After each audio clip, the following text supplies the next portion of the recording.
at her. That one is called Beauty? maybe in her dreams. Even her shadow looks poor. In a village where kindness was seen as weakness, and pride was worn like gold, one girl chose to be different. But what she didn't know was this: that simple act of kindness was about to change her life forever, and expose the truth about everyone else. In Adabiyi village, wealth was everything. If your father had land, you were respected. If your family had money, you were untouchable. But if you were poor, you were invisible. Or worse, you were a joke. Her name was Beauty, and nothing about her life matched that name. She lived in a small hut with her father, Baba Kunal, a struggling farmer whose hands were always rough, but whose heart was soft. "Papa, do you think things will ever change?" she asked one evening. "Baba kunne similet vikli." "My daughter, God sees the heart people ignore." But the village? They didn't see her heart. They only saw her poverty. 3 girls ruled the social life of Adabiyi village. Ronk, Bizi, Halima. Rich, beautiful, proud. Look at her. Ronk laughed one afternoon. "That one is called Beauty." Beauty? Bizi smirked. "Maybe in her dreams." Even her shadow Halima looks added poor. coldly. "Even her shadow looks poor." Their laughter echoed, and followed Beauty everywhere she went. At the edge of the village stood an ancient irako tree.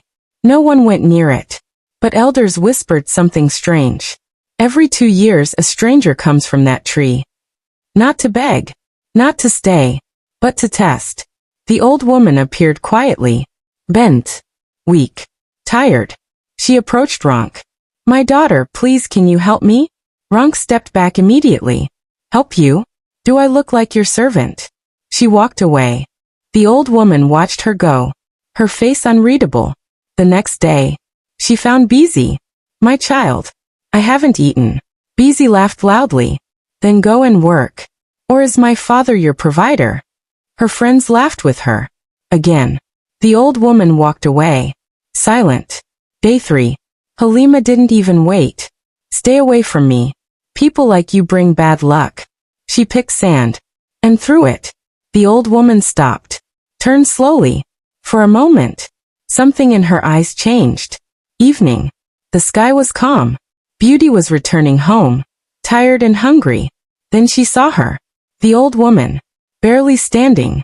"Please help me." Beauty dropped her basket immediately. "Oh no, come sit here." She gave her water, shared the little food she had, even fanned her gently. "You'll be okay. I'm here." As they walked toward the irako tree, the wind stopped. Everything became still. Beauty turned. The old woman was no longer weak. She stood straight, stronger, different. "You did not hesitate," she said. Beauty froze. "I have walked this village, and you are the only one who saw me as human. Tell me, what do you want?" Beauty lowered her eyes. "I just want a better life for me and my father." The woman smiled slowly. "And that is why you will receive more than you asked for." That night, something happened. Something no one expected. Beauty's home transformed. Her life changed. But more than that, she became something no one could ignore. Radiant, confident, unrecognizable. Morning came. The village froze. "Is that Beauty?" Ronk couldn't speak. Bizi looked away. Halima lowered her head. For the first time, they felt small. They approached her slowly. We are sorry." Beauty looked at them. Not with pride, not with anger, but with peace. "I hope you learn," she said softly. "Now tell me, if you were in that village, would you have helped the old woman? Or would you have walked away like the others? And be honest, why do people respect wealth more than kindness today? Let's talk in the comments. If you love stories like this, deep, emotional, and full of lessons, then you're in the right place. Subscribe now and join a community that brings you powerful African stories that stay with you forever.